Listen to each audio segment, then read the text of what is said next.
সেই প্ৰিৱান আশা কৰোঁ সকলোৰে ভালেই। ইতিমধ্যে আমাৰ যোৱা 13 তাৰিখে এপইণ্টমেণ্ট লেটাৰ দিলে, কিন্তু তাৰপিছত আমি বিশেষ একো আপডেট পোৱা নাই। গতিকে আমাৰ যিসকল GT-PGT কেণ্ডিডেট আছিল সকলোৱে চিন্তাত ভুগিছে যে একো আপডেট পোৱা নাই, এতিয়া কি হ'ব, অথবা কেনেকৈ স্কুলবিলাক দিব, কেতিয়া মাতিব। কাৰোবাৰ হোৱাটছআপ গ্ৰুপ খুলিছে, কাৰোবাৰ খোলা নাই, কাৰোবাৰ আকৌ খুলি আকৌ ৰিমুভ কৰিছে।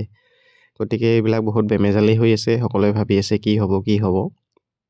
গতিকে এই ভিডিঅ'টোত আমি চমুকৈ অলপ সেই কথাবিলাকে আলোচনা কৰিব চেষ্টা কৰিম, GT-PGTৰ যি এপইণ্টমেণ্ট আছিল সেইবিলাকৰ বিষয়ে। গতিকে প্ৰথমতে কি ক'ব বিচাৰিছোঁ যে IAS অফিচত যে কিছুমান দালাল চক্ৰ সক্ৰিয় হৈ আছে, আমি নিউজত প্ৰায় পায়ে আছোঁ।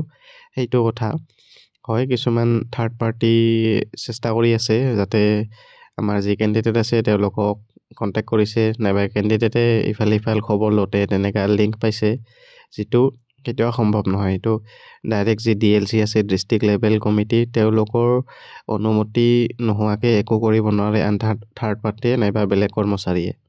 গতিকে আপোনালোকে এইটো মিছামিছি চেষ্টা কৰি চোৱা ভাল নহয় যে নিজৰ পচন্দৰ স্কুল পাব বোলে IAS অফিচত কিবা খবৰ ল'লে নাইবা টকা পইচা দিলে, সেইটো কেতিয়াও সম্ভৱ নহয়। আৰু যদি দিছে আপোনাৰে বিপদ হ'ব। গতিকে আনকি আমাৰ EM ৰণোজ পেগু ছাৰে নিজে সকীয়াই দিয়াৰ পিছতো আপোনালোকে সেইটো যদি চেষ্টা কৰে, সেইটো ডাঙৰ বিপদ আনিব পাৰে আপোনাৰ কাৰণে। কাৰণ এপইণ্টমেণ্ট যিকোনো মুহূৰ্তত কেঞ্চেল কৰি দিব পাৰে। সেয়েহে ইমান কষ্ট কৰি চাকৰিটো পালে আৰু এইখিনি মোৰ মতে চেষ্টা নকৰাই ভাল হয়। বহুত কষ্ট পাইছে, 500-300 কিলোমিটাৰ দূৰত দি দিছে। সেইটো সম্ভৱ নহয় আমাৰ কাৰণে, বহুতৰ কাৰণে। কিন্তু এতিয়া উপায়টো নাই, যিহেতু তেনেকৈ DLC ডিচাইড কৰিব এতিয়া কি কৰে।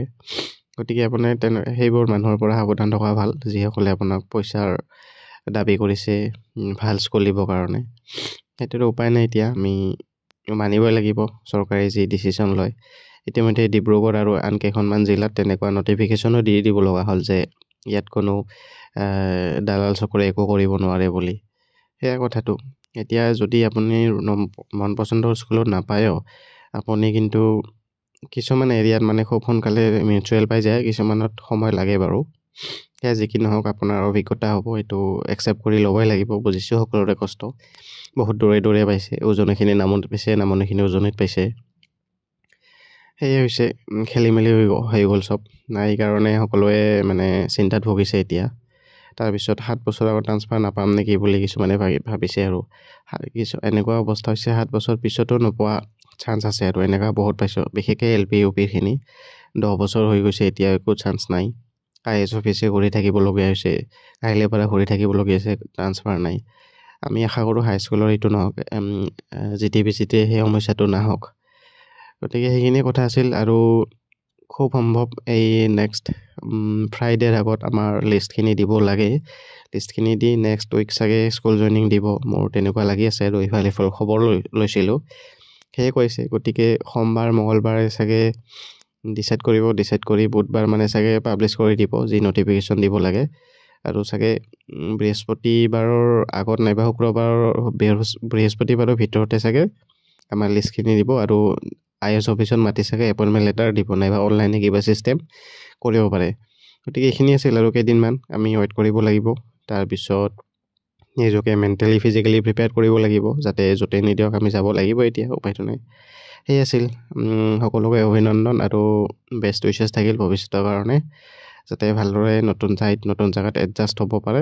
আৰু ছোৱালীখিনিক বাৰু উইদিন 12 কিলোমিটাৰৰ ভিতৰত দিব লাগে, 10-12 কিলোমিটাৰ ভিতৰত দিবই, মানে যদি পষ্ট খালী থাকে। PGT-খিনিতো উপায় নাই, আৰু খুব কম পষ্ট, গতিকে য'ত দিব পাৰে। সেয়ে আছিল, এইখিনিয়ে আছিল। বেষ্ট উইচেছ থাকিল, আৰু এনেকুৱা ধৰণৰ আপডেট পাই থাকিব মোৰ চেনেলটোত। গতিকে ছাবস্ক্ৰাইব কৰি ল'ব আৰু শ্বেয়াৰ কৰি দিব পাৰিলে, এনেকুৱা আপডেট দি থাকিম ভৱিষ্যতে। গতিকে সেইখিনি আছিল। Thank U.